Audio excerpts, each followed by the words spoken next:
Alrighty. So, where did your passion for helicopters start? I was a little kid, and I've always been interested in helicopters. Before I flew helicopters, I flew planes, but whenever I saw a helicopter, I was like, those are really cool machines. And when I was probably about 7 years old, I flew in a helicopter with my dad just as like on a flight for a tour down in southern Massachusetts, and I was kind of hooked there. Took quite a few years to get where I am now. I really got introduced to helicopters when I was a police officer in Maine. So I dealt a lot with EMS helicopters, different scenes of crashes, medical calls. So that's where I really got introduced to the world of like helicopter flying.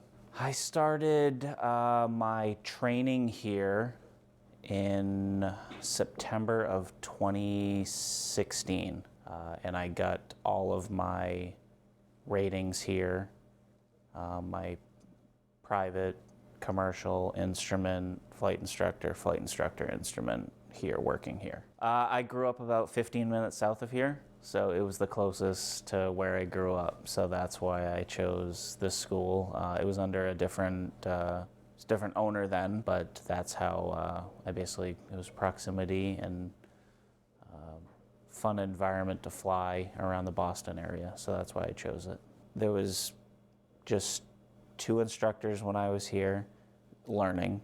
I still talk to them to this day, and if one was unavailable, there was another one right there, so it was always nice.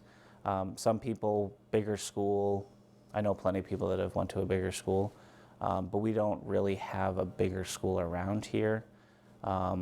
And I wasn't really willing to pick up and move across the country to just do the flight school, whereas this was kind of a lot easier going. I could just come in, talk to these pilots. I didn't have to worry about scheduling, like, oh, this person's busy here. It was, if the weather was crappy, there was usually a couple pilots that we'd come in that we're learning, and we just kind of like, shoot the breeze with the instructors and learn even when we weren't actually in classrooms. So I think it was just kind of like more of like a family style atmosphere.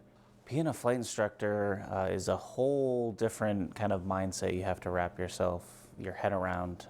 You're not just flying the helicopter, which you are, but you're also teaching someone else how to fly the helicopter. With each student is different, so you have to kind of learn different teaching styles and different learning styles to see, because you could teach it to one student one way, but that might not work for the next student. So it's constantly evolving, that you always have to work with different students, but also learning to fly the helicopter and making sure you're flying the helicopter safe, and also teaching them safe practices. So I'd say you're always on the edge of your seat with teaching someone else how to fly, and there's never a dull moment flying helicopters. As much as it's a nice view, it's a lot of work that goes into teaching someone else how to fly the helicopter. I think it will mature you very quick. I've known people that have done all different types of jobs before flying a helicopter or teaching someone how to fly a helicopter. No matter where you came from, where you started, everyone who's a flight instructor has that same mindset that, we're here to make sure we're creating a safe pilot, teaching them all the right things, not the wrong things. And I would say that it was best experience I've had. It's a very good learning opportunity, because you're already doing a hard job, which is flying a helicopter, but then teaching someone I wouldn't trade it for anything. It was an awesome experience, especially to get into the flying world, because if you have your flight instructor rating, people already expect that you're already a better pilot than someone that doesn't have it, because you took that time out of your career to teach someone else how to fly, not just fly yourself. Boston is a great area to learn. It's what we call a Bravo airspace, so it's a busy airspace, one of the busiest types of airspace. But at the same time, so you're gotta work on the communication with the tower in Boston, but also it's a very helicopter heavy market. So there's always at least one or two other helicopters inside Boston when you're flying, whether it's a tour helicopter, a news helicopter, EMS, state police. So it's a great area to learn and to fly, just because it's a beautiful area to fly as well. But it can be busy, and yeah, it's home for me. So that's why I love flying. I've flown different parts of the country, but Boston's one of the best places to fly in. I went down to New York City, New Jersey technically, and flew tours for about 6 months, and also doing charter work in the tri-state area, New Jersey, New York, Connecticut. For about 6 months, I was flying tours. Your days are just usually longer, doing tours and charter. We set our own schedule here. New York, it was you showed up at your start time and you flew for 12 hours until that night. But very, very busy airspace, very complicated, stressful, but also really cool area to fly in, constantly flying over New York City, but also you would fly a tour, then you'd land, drop off your passengers, and then be like, hey, we've got a charter, you'd have to fly to this airport, pick up this person, fly them to another thing, come back. Okay, yeah, we've got more tours for you. So it was a busy summer, especially. So while I was there, I got told there was a job offer back at this current airport, at the Norwood Airport, flying news, because it's only 15 minutes from where I live. I was like, well, I probably should try that. You know, New York was great, but the commute going down 4 days, coming back was 4 days was long. My girlfriend was back here, so I decided, well, I'm gonna, take a job back here. It was a pay increase, and it was a Monday through Friday job, which was nice. So then I started flying news for one of the local ABC affiliates in Boston, and then I did that for about 9 months until another job opportunity at the same airport opened up for working for another news station, the NBC affiliate for Boston, company based out of California, was the company that provided the helicopters, and I did that for almost 3 years. We had two pilots that worked during the 24 hours. We have a morning shift and an afternoon shift. The morning shift started at 5:30 in the morning, went till 2, and then I worked the afternoon 2 p.m. to 11:30 p.m. So we'd arrive usually about a half hour before shift change. You do a briefing with the outgoing pilot. Hey, we flew this today. Any maintenance issues with the helicopter, talk about weather, and then we usually kind of set a plan of, all right, we'll wait until the station calls and asks us to go fly. And that could be you don't fly at all for the day, or as soon as the shift change starts, hey, we've got a news story, we need you to go breaking news, go film an older story. It was a lot of sitting around and waiting, but then there's some days where you would fly 8 hours in your shift. So it all depended on what was going on. So that's a typical day. And then occasionally call-ins on the weekends for a big news story. If there's a protest or some type of story that is going to be happening on the weekend, we would fly on the weekends. So I'd say some of the challenges are, like all flying, weather is a big factor. Believe it or not, whether it's daytime or nighttime has a lot to do with, not necessarily for me, but the camera operator in the back, trying to find the right location, using their camera, depending on the sun, no sun. They have all these, $1 million equipment back there, so they can do that. But it's always kind of taking the weather into consideration, the airspace we're in. If it's going to be near the landing traffic at Logan International, we need to be cognizant of that. But also, when there's a big story that's the news is at, there's usually 4 news helicopters also at that same scene. So constantly talking to them and dealing with whether there's a state police helicopter or we're dealing with someone on the ground that they want us not near the area, closer, like they want us to stay away, or there's sometimes no restrictions. So it's a constant change of dealing with the other aircraft in the area, as well as also making sure that the camera operator doesn't lose the shot that they're shooting from the helicopter. So I did ENG for about 3 years, and then in May of last year, I got hired by a company called Air Methods, one of the bigger EMS operators in the country. I applied to them, and I'm actually kind of a different EMS pilot than some is what I'm called a pool pilot. So I have a home base of Massachusetts, but I go and cover other bases across the country.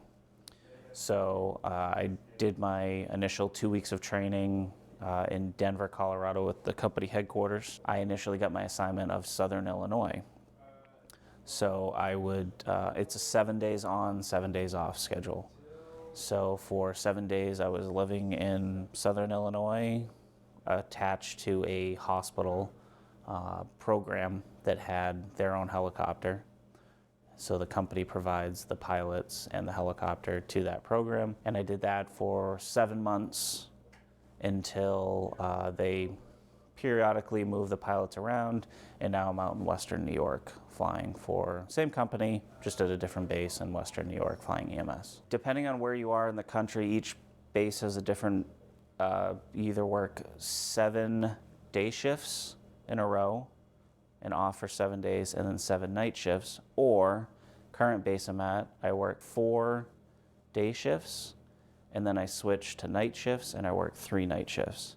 So a typical day is you start at either 8 a.m. or 8 p.m. You get to the base at 7:30. You do a thorough pre-flight of the helicopter, check weather, talk to the outgoing pilot, if there was any issues, how many flights they had, weather, different things that are, that we have to kind of plan out in our shift. And then from there, we basically duty into our shift. We call our dispatch center, give them, hey, I'm working tonight. This is my med crew, my nurse and paramedic. And then there's different questions they ask, like how's the weather? We give them a brief on what we're looking at for the weather. And then basically it's a waiting game. We have a phone system and also a radio system that we get a tone, like a fire department gets a tone or EMS gets a tone.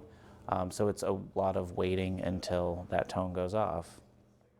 And that could be a scene call, we're landing in a field, we're landing on a road for a crash, or it could be an inter-facility. We're flying a patient from one hospital to a trauma center or a bigger hospital. And that's what a lot of it is, because we tend to be in the more rural areas. So people that are sick, they need to go to the bigger hospitals in the bigger cities. So I would say once you're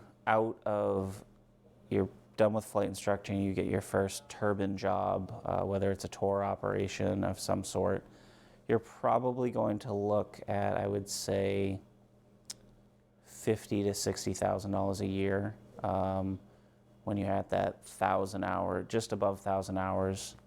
And then after that, it can get exponentially better. I think when I went, this was 2019, I was working in New York, I was about 55,000. Then I got a job as an ENG pilot at Norwood flying news, and that was 75,000. Then I went to EMS, and it all depends on how much you want to work. Your base pay is probably about 85 to 90, but there's unlimited overtime. So you can work and make as much money as you want. Or you can just have those 7 days off and not work if you don't want to. So it's all on how much you want to work is how much you can make, really. If I hadn't networked, I wouldn't have got both jobs that I got after working at Blue Hill. It was because I was based at this airport. I talked to all the pilots, and both of those pilots that I ended up getting jobs with, they knew me and said, hey, are you interested in this job? And it was never an advertised position. It's all in who you know. So it's very much, I recommend, if you're at an airport, talk to any pilot or helicopter pilot. That's how you're going to get your opportunities. Networking's probably a big thing, and really understand weather. Weather can change drastically in the Northeast.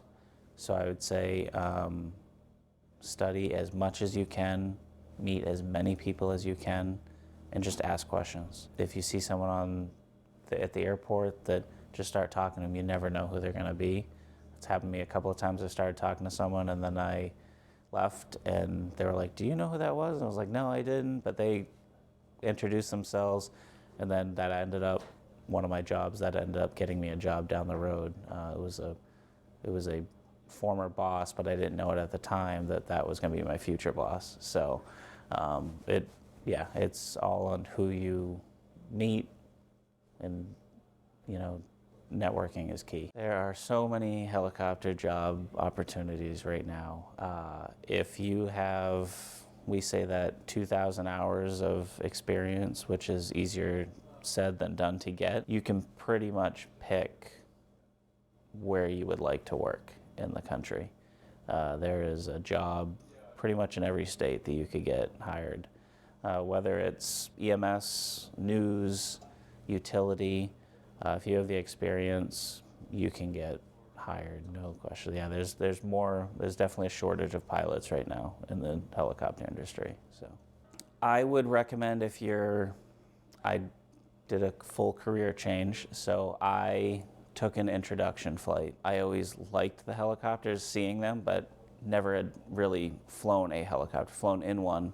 So I would say take that introductory flight, see what it's actually like to learn to helicopter, because it's not a cheap endeavor to go through. I will say that it costs a lot of money, but in the end, it's worth it. So, but I would definitely do an introduction flight to see if that's really what you want to do. And then if you are interested, sit down with a current helicopter pilot, whether it's on LinkedIn or you find someone on social media, just talk to them and pick their brain and ask all the questions and see if it is actually a good fit for you. And I haven't looked back at my prior career at all. I love doing this, so I'm glad I made the, 180-degree change from careers, so.